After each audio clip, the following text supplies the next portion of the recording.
Bonjour à toutes et à tous et bienvenue dans cette vidéo Introduction à MaxQDA pour la recherche qualitative. Donc mon nom est Amélie Dumarché, je suis chercheure en développement régional au Québec et formatrice agréée pour le logiciel MaxQDA.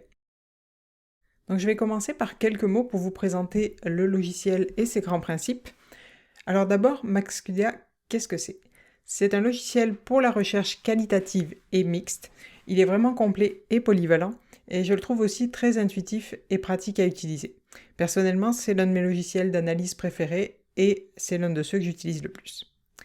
Il a l'avantage de supporter de nombreux types et de nombreux formats de données, donc vous pouvez y travailler avec des entrevues, des articles de presse, des fichiers audio et vidéo, directement des pages web, même des notes de terrain, des références de littérature.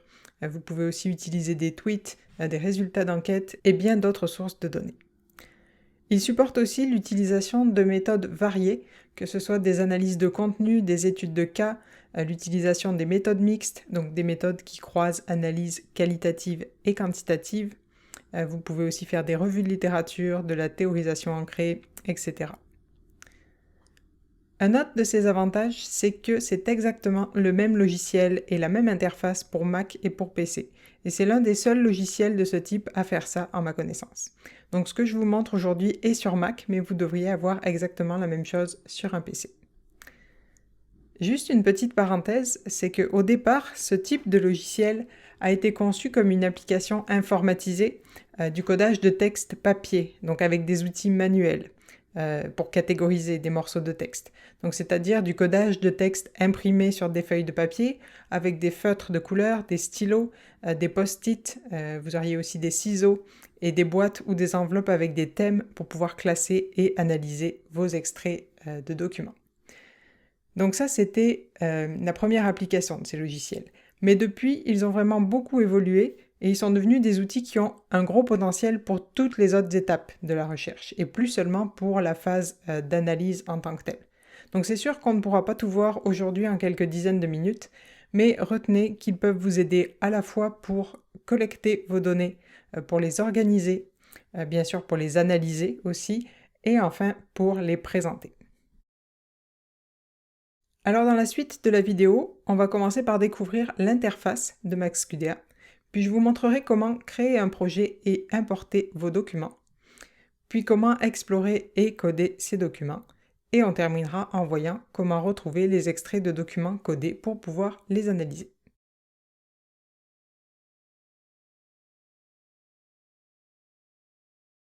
Donc la première fois que vous allez démarrer MaxQDA, il vous faudra indiquer un nom d'utilisateur ici.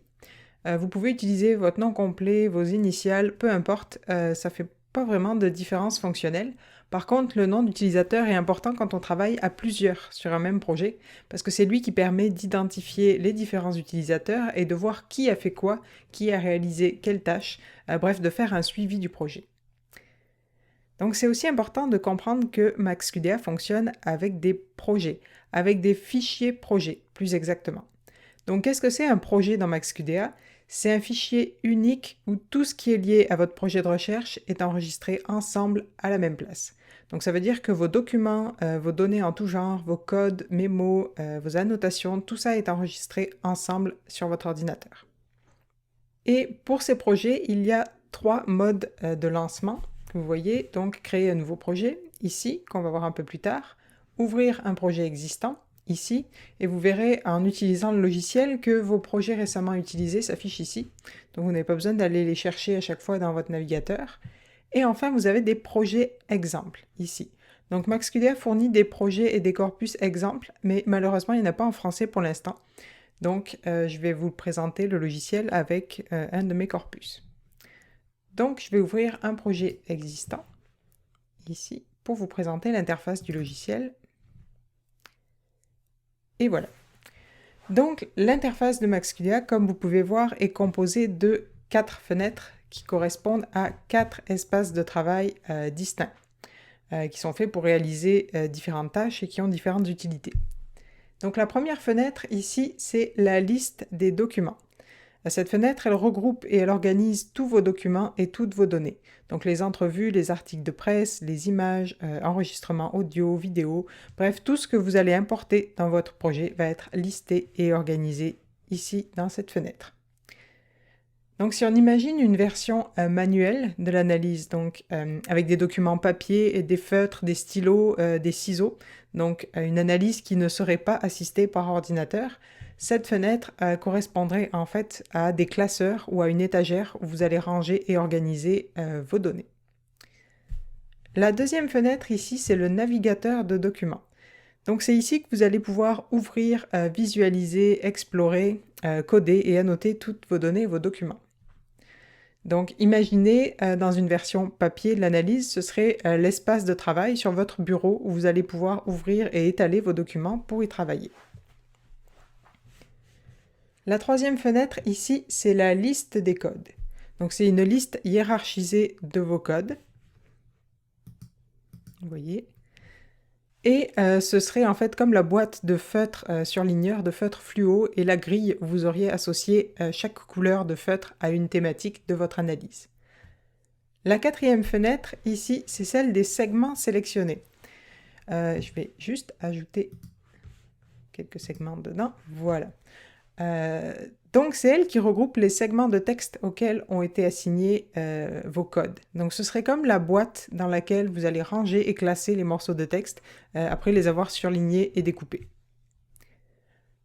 Pour gérer ces 4 fenêtres maintenant, dans l'onglet Accueil, ici en haut, vous voyez qu'il y a 4 icônes ici qui correspondent chacune à l'une des fenêtres. Donc vous pouvez les utiliser pour afficher ou ne pas afficher les différentes fenêtres. Quand une icône est en gris comme ceci, ça signifie qu'elle est activée et donc que la fenêtre correspondante est affichée. Si vous cliquez dessus, comme ceci, vous voyez qu'elle devient blanche et que la fenêtre correspondante ne s'affiche plus. Vous avez aussi différentes options pour agencer ces 4 fenêtres, ici. Celle-ci, c'est celle que je suis en train de vous montrer.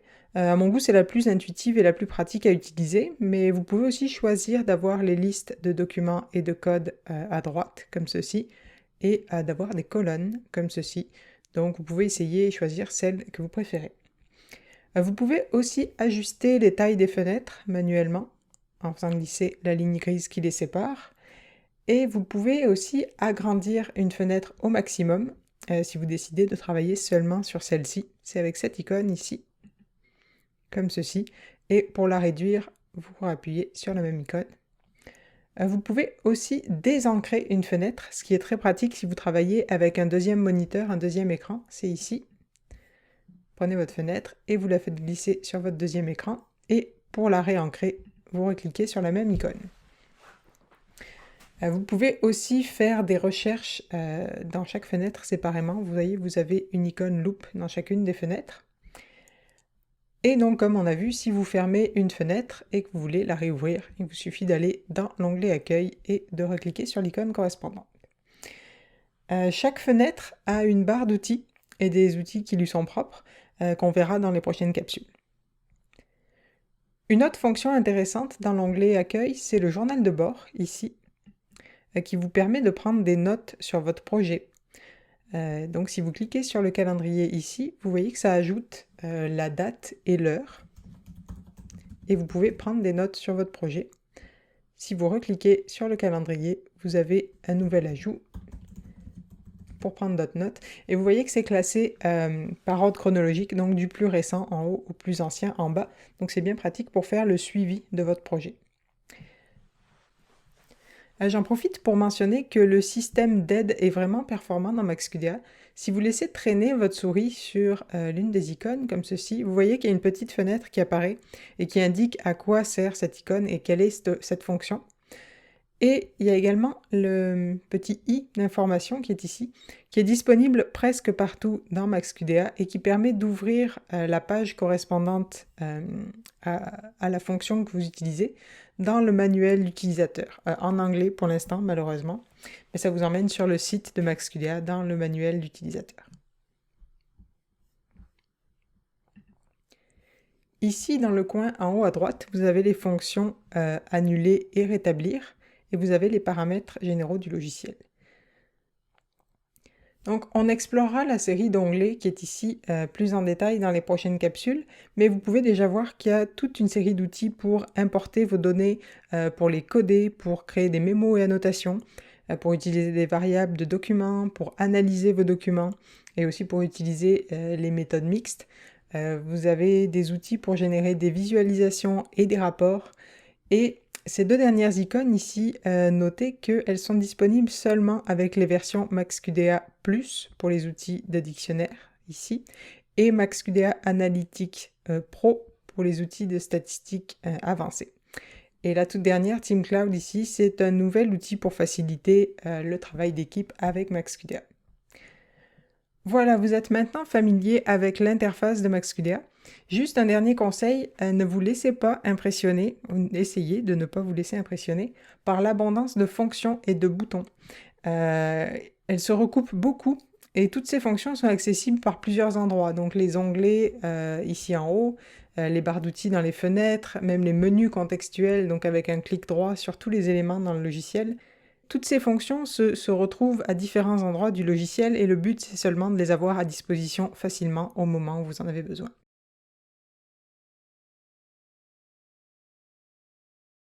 Voyons maintenant comment créer un projet et y importer vos documents. Donc vous pouvez soit reprendre à l'écran de démarrage de MaxQDA ou bien créer votre projet à partir d'ici. C'est dans l'onglet Accueil. Vous voyez ici Nouveau projet. Donc on va créer un projet et l'enregistrer à partir d'ici. Donc vous choisissez où l'enregistrer dans votre ordinateur. Et voilà, donc vous avez un nouveau projet avec, vous voyez, les 4 fenêtres qui sont vides. Donc à partir de là, il y a plusieurs façons d'importer vos documents dans votre projet. D'une part, depuis l'onglet Importer, ici, où vous avez une série d'outils qu'on verra en détail après. Et ensuite, depuis la fenêtre Liste des documents, directement. Donc votre première option dans la fenêtre Liste des documents, c'est l'icône qui est dans la barre d'outils, ici.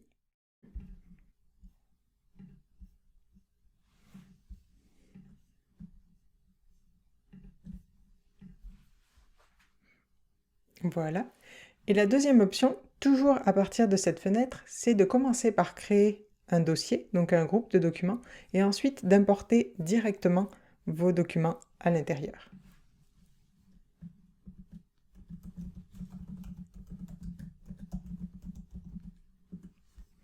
Voilà. Ensuite ici, avec un clic droit, importer des documents.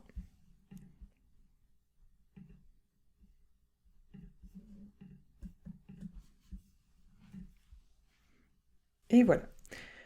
Donc une fois que vous avez importé vos documents, vous pouvez ensuite les organiser comme vous voulez et les mettre dans des dossiers. Donc par exemple, mes premiers documents que j'ai importés à un premier niveau, je vais les mettre dans un dossier correspondant. Donc pour créer un dossier, attention, MaxQDA va créer un sous-dossier du niveau qui est sélectionné. Donc si je sélectionne document ici, je vais avoir un dossier du même niveau que celui-ci. Voilà. Et là, vous pouvez sélectionner vos documents et simplement les faire glisser dans le dossier où vous voulez les envoyer. Donc vous pouvez vraiment importer toutes sortes de documents et de données dans MaxQDA. Donc là, je vous ai seulement montré des documents texte, mais vous avez des outils pour faciliter l'import de beaucoup de données différentes. Donc comme vous pouvez voir ici, donc des textes, des PDF et des tableaux. Vous avez aussi des outils pour importer des fichiers audiovisuels et des images. Ça peut être aussi des fichiers de transcription, donc des entrevues ou des focus group qui peuvent venir de différents logiciels. Vous voyez ici, vous avez la liste des logiciels supportés. C'est la même dans les deux cas. Vous pouvez aussi travailler avec des données d'enquête importées de SurveyMonkey ou d'un tableau Excel. Vous pouvez travailler avec des données Twitter, avec certaines données disponibles sur YouTube. Vous pouvez aussi importer directement des pages web à partir de l'outil Web Collector, qui est une extension de Chrome et qui est disponible dans MaxQDA. Et vous pouvez importer toutes sortes de données structurées, donc des textes préstructurés et des documents au format Excel dont vous voulez conserver la structure. Et vous pouvez aussi importer des références bibliographiques directement depuis vos logiciels de gestion de données bibliographiques comme Zotero, Mendeley, EndNote, etc. Une dernière option, vous pouvez simplement créer un document vide et copier-coller tout ce que vous voulez à l'intérieur ou directement rédiger à l'intérieur de ce document. Donc maintenant qu'on a importé et organisé nos documents, comment faire pour les lire, les annoter et enfin pour les coder? Donc pour ça, je vais réouvrir le projet qui était commencé. Ce sera plus simple pour vous montrer et sûrement plus facile à visualiser pour vous. Donc ouvrir le projet.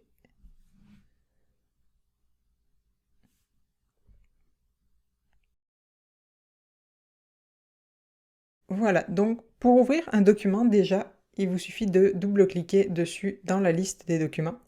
Et le document en question va s'ouvrir ici dans le navigateur de documents et va s'afficher dans la liste avec un petit crayon pour pouvoir visualiser facilement lequel est ouvert et sur lequel vous travaillez. Je vais juste fermer la fenêtre segment sélectionné pour avoir un peu plus de place. Voilà. Donc dans la fenêtre navigateur de documents, ici, vous avez ce qui s'appelle la barre des codes, où vont s'afficher tous vos codes, mais aussi vos mémos et annotations. Vous voyez le petit post-it ici. Donc pour ce qui est des mémos et des annotations, vous pouvez commencer par prendre des notes en lisant vos documents, dès que vous commencez à lire vos documents. Donc pour ça, vous créez des mémos. Donc simplement, vous sélectionnez un extrait de texte et avec un clic droit, insérez mémo pour la sélection. Donc vous voyez, la fenêtre mémo, vous avez beaucoup d'options. Vous pouvez choisir une icône. Vous pouvez aussi attribuer une étiquette aux différents types d'icônes. Ici, par exemple, celle-ci pourrait être vos questions de recherche.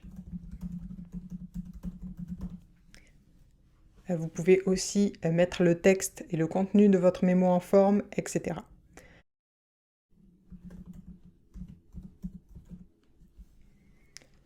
Voilà, et vous voyez, mon mémo s'est ajouté ici. Donc vous pouvez créer des mémos dans vos documents, comme on vient de faire, et vous pouvez aussi créer des mémos pour un document entier, donc avec des mémos de documents. Imaginez, vous avez un grand post-it collé sur la couverture de votre document. Donc c'est cela ici. Pour les créer, c'est pareil, avec un clic droit sur votre document, mémo, ou même simplement en double-cliquant dans la colonne ici, vous allez ajouter un mémo. Donc ça marche aussi pour un code, vous pouvez créer des mémos de code. Pour retrouver ces mémos ensuite, donc ils sont accessibles, vous voyez, sous forme de petits post-it dans le document et dans la liste des documents. Et vous pouvez ici aussi les afficher dans la colonne de droite en activant cette option ici, donc qui est une barre latérale sur la droite. Vous avez vos mémos avec leur contenu affiché ici et vous pouvez les faire défiler avec les flèches.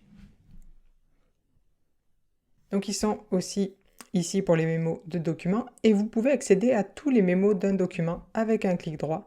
Vous avez une vue d'ensemble des mémos qui est accessible ici. Et enfin, si vous voulez voir tous les mémos de tout votre projet, vous avez un onglet mémos ici où tout est regroupé. Donc si on revient au navigateur de documents, pour les documents texte que je vous montre aujourd'hui, il y a un détail important, c'est le mode édition. Donc par défaut, les documents sont en lecture seule. Et si vous voulez les modifier, il vous faut activer le mode édition qui est ici. Ça permet de ne pas modifier le contenu d'une entrevue ou d'en effacer un morceau par erreur, par exemple. Donc une fois le mode édition activé, ici, vous pouvez modifier votre texte et ensuite n'oubliez pas de le désactiver quand vous avez terminé. Pour les documents texte, comme celui-ci, les paragraphes sont sélectionnables en un seul clic. Vous voyez ici, vous avez la barre avec les numéros de paragraphes. Si vous cliquez dedans, tout votre paragraphe entier se sélectionne d'un coup. Donc c'est pratique si vous voulez coder ou annoter un paragraphe en entier en un seul clic. Pour cette barre, si vous voulez, vous pouvez aussi activer les numéros de ligne avec un clic droit dans la barre, alinéa et numéro de ligne. Et si vous changez d'avis, vous pouvez revenir au paragraphe. Dans cette fenêtre, il y a aussi un outil recherche, donc l'icône loupe qui est ici, et qui vous permet de faire des recherches dans le document ouvert. Avant de passer au codage, je vais vous montrer simplement un petit outil intéressant, c'est le surligneur. Donc ce sont ces icônes ici. Le surligneur, c'est très pratique pour une première exploration ou une première lecture des documents, donc avant le codage. Vous êtes en train de lire, vous savez qu'un passage va être important, mais pour l'instant, vous ne savez pas encore comment le classer, comment le coder. Donc vous le surlignez avec la couleur que vous voulez et vous pourrez y revenir plus tard. Donc comme ceci, vous cliquez sur la couleur et vous allez pouvoir les retrouver parce qu'il va y avoir un code correspondant donc qui va vous permettre de retrouver tous ces passages surlignés d'un coup.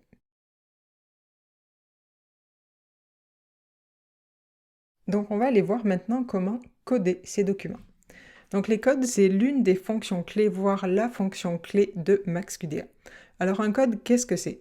c'est un mot-clé ou une étiquette qui permet d'identifier et de catégoriser le contenu de vos documents pour ensuite pouvoir le retrouver facilement. Donc le codage, c'est lorsque vous sélectionnez un extrait d'un document dans le navigateur ici et que vous lui assignez un code de la liste des codes ici. Donc au format papier, vous auriez surligné un passage dans un de vos textes avec une couleur qui correspondrait à l'un de vos thèmes et ensuite vous pourriez le découper et le classer par thème dans des boîtes ou des enveloppes. Donc tous les codes que vous allez créer vont être dans cette fenêtre ici, liste des codes. Et comme les documents, vous pouvez les organiser et les classer tout au long de votre recherche. Donc si vous avez déjà une idée de vos thèmes, de vos catégories avant de commencer votre analyse, vous pouvez commencer à créer une liste des codes correspondantes directement à partir de cette fenêtre. Donc pour créer un code, c'est cette icône ici. Vous voyez, ça c'est la fenêtre Nouveau code. Donc vous choisissez le nom du code, vous lui attribuez une couleur si vous voulez, et vous pouvez ajouter une description donc, qui va être enregistrée comme un mémo pour ce code. Voilà, et donc vous allez avoir un nouveau code de premier niveau dans votre liste.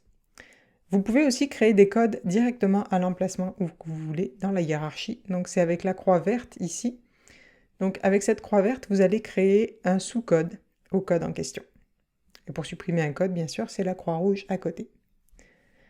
Donc comme pour les documents, si vous voulez réorganiser vos codes, vous avez juste à cliquer dessus et à les faire glisser à l'emplacement où vous voulez les mettre.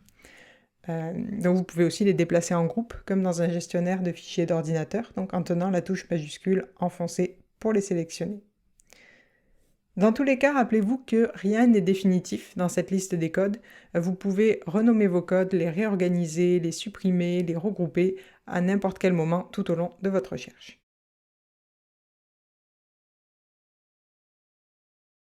Donc vous avez vos documents importés et organisés ici.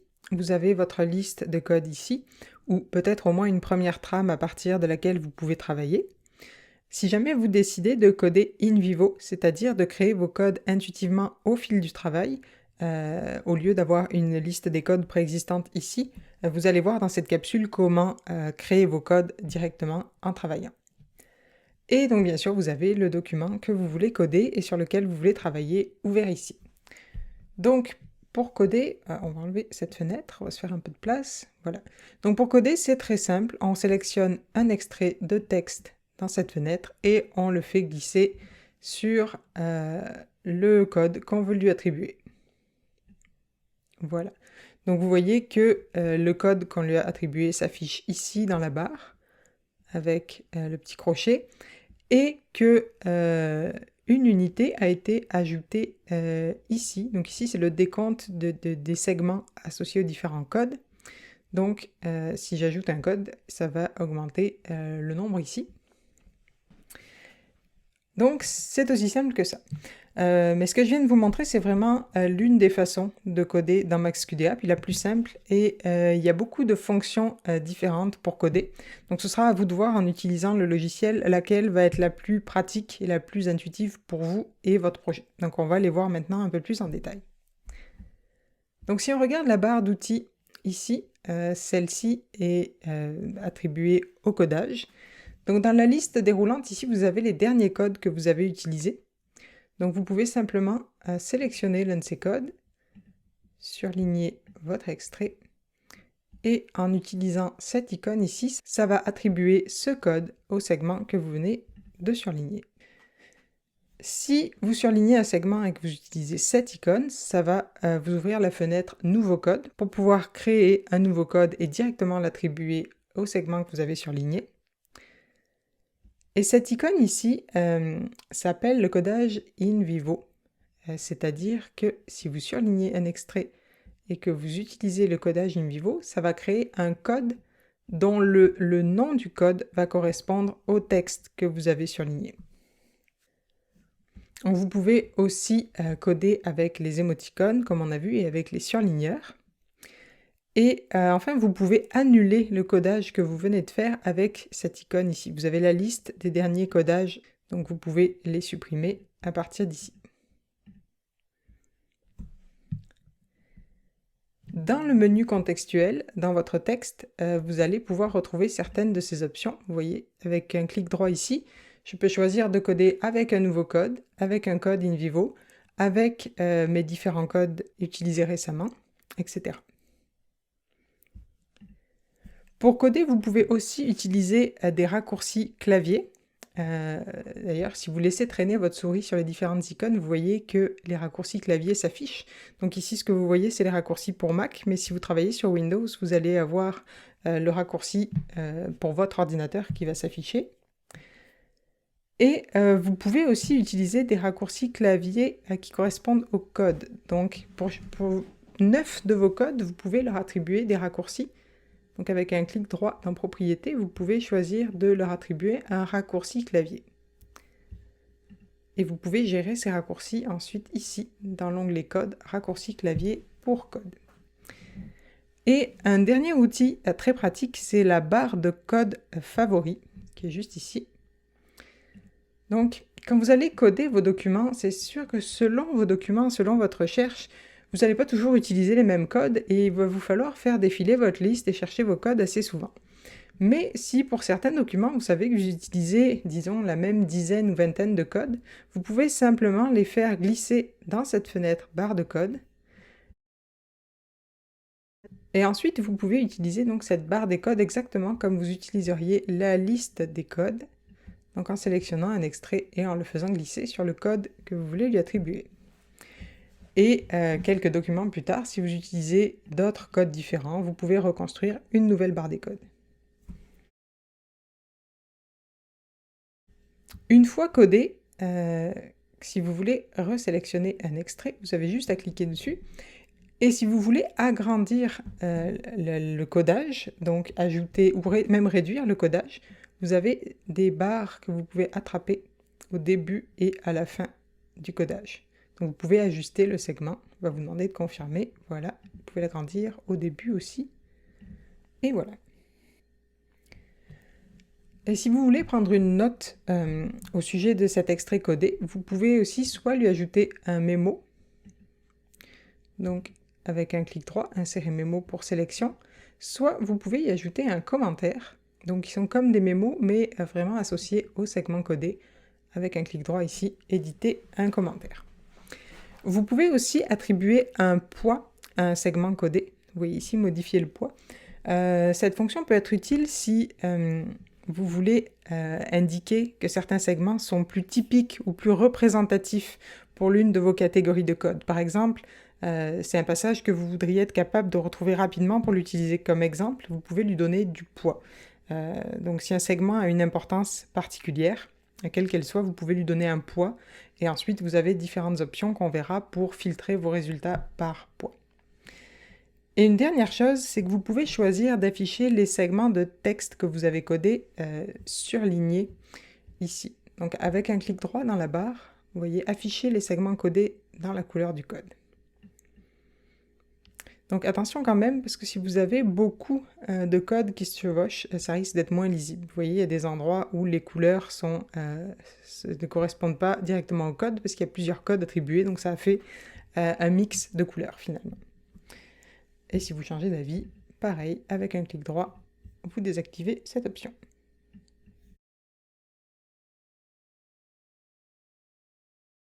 Donc les recherches dans MaxQDA fonctionnent par activation des documents et des codes. Concrètement, ça veut dire que le logiciel va aller chercher les codes que vous activez ici, dans les documents que vous activez ici, et présenter les résultats dans cette fenêtre segment sélectionné ici. Donc par exemple, si je veux faire une recherche de codage pour savoir ce qui a été dit dans certaines entrevues, disons celle de l'Indiana, sur un certain thème, disons carrière et travail, je vais avoir tous les extraits de texte de ces documents codés avec ce code qui vont s'afficher ici dans la fenêtre. Donc on va voir ça plus en détail, on va commencer par les documents. Pour activer vos documents, vous avez plusieurs options. Là, ce que je viens de faire, c'est de cliquer sur le petit rond gris qui est devant le dossier, le groupe de documents que je voulais activer. Ça fonctionne aussi en cliquant directement sur l'icône. Et vous voyez, si vous recliquez dessus, ça désactive le document ou le groupe de documents en question. Vous pouvez aussi le faire, je crois, en cliquant, oui, c'est ça, sur le nombre de segments ici. même avec le menu contextuel des documents, activer, désactiver. Et il y a aussi un raccourci clavier. Donc en maintenant la touche CTRL sur Windows ou la touche commande sur Mac, et en cliquant sur les documents, vous pouvez activer plusieurs documents les uns après les autres, ou même les désactiver comme ceci. Et pour sélectionner tous les documents du projet, pour tous les activer, vous pouvez juste faire l'une de ces manipulations sur le dossier principal document, ici en haut. Et comme vous avez vu, pour les désactiver, il suffit de faire la même chose à l'inverse. Donc soit vous cliquez de nouveau sur le rond gris, sur l'icône, le nombre de segments codés, ou en utilisant le même raccourci clavier. Si vous voulez désactiver tous vos documents pour totalement réinitialiser la recherche, ça se passe ici avec la première icône, réinitialiser les activations. Donc voyons les codes maintenant. Pour les codes, ça fonctionne pareil, à un détail près. On sait qu'il n'y a pas vraiment de dossier dans la liste des codes, que en fait, tout ce qui est dans la liste sont des codes hiérarchisés. Donc vous pouvez utiliser tous les niveaux de code pour coder. Vous n'avez pas de dossiers qui servent juste à stocker des codes. Ça veut dire que vous avez le choix d'activer ou non le code parent d'un code. Donc par défaut, si vous cliquez sur un code, comme ici, ça va activer seulement ce code. Si vous cliquez sur un code parent, ça va activer ce code et tous ses sous-codes. Maintenant, si vous voulez activer seulement ce code-là, il vous faut passer par le menu contextuel. Vous avez le choix de l'activer avec ses sous-codes ou d'activer seulement ce code. Et inversement, si vous voulez activer seulement les sous-codes, une fois que vous avez tout activé, vous pouvez choisir de désactiver seulement ce code-là et de conserver seulement l'activation des sous-codes. Pour désactiver tous les documents et tous les codes en un seul clic, c'est ici réinitialiser les activations. Et sinon, vous avez la même option dans la fenêtre de code pour réinitialiser les activations seulement des codes. Un dernier élément intéressant, c'est la barre de statut ici en bas. On va réactiver quelques codes et quelques documents. Voilà, dans cette barre de statut, vous pouvez voir combien de documents sont activés, combien de codes sont activés, combien de segments correspondent à ce croisement, etc. Donc elle permet en un seul coup d'œil de vérifier si vous avez bien activé des documents pour votre recherche, ou à l'inverse, si vous avez bien tout réinitialisé après une recherche. Voilà, donc ce qu'on vient de voir dans cette vidéo, vous vous en doutez, c'est vraiment une introduction aux fonctions de base. Il y a énormément d'outils dans MaxQDA pour presque tous les types de données et pour de nombreux projets de recherche et beaucoup de méthodes différentes. Il y a des outils d'analyse très riches et aussi des outils de visualisation qui sont vraiment intéressants, et vous avez la possibilité de générer toutes sortes de rapports.